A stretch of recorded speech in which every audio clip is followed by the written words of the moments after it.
Hey, we don't need you clapping anymore at 7 o'clock. We need you putting on your masks. And, that sounds brutally tough, but that's where we're at. Like, come on, people, help us. They're often the first medical experts on the scene.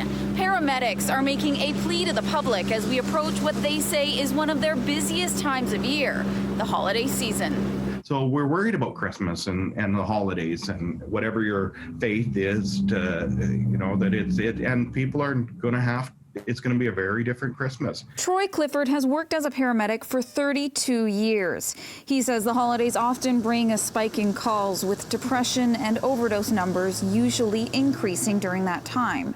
He fears with the isolation caused by COVID-19, this season will be unlike any other. And we're just talking about how we prepare for Christmas and those pressures that people are going to be isolated. And to talk to specifically around the overdose, we've been really worried about people. We're seeing people, and it isn't just a downtown east side thing. If you are going to use safely. Don't do it alone, which is hard. And that's a struggle we're seeing as people are alone right now. Exhaustion has played another role in the daily struggle for BC paramedics. And Clifford says it's only getting worse as they've had to grapple with staffing shortages. We're really having a hard time recruiting and retaining.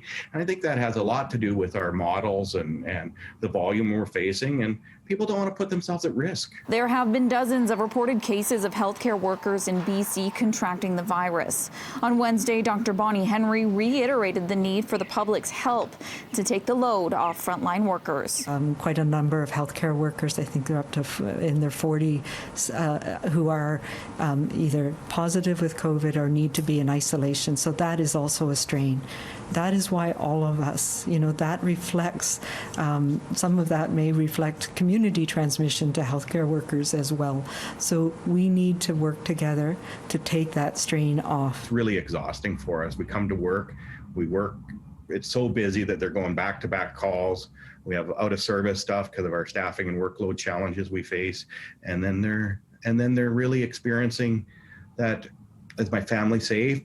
I drop my kids off at school sort of thing. As the life-saving job continues to grow even more difficult for paramedics, Clifford is left with a sentiment that many throughout BC appear to echo. It's kind of, wow, how long is this going to go on, and how can we really help each other to get through this? In New Westminster, Ashley Burr, City News.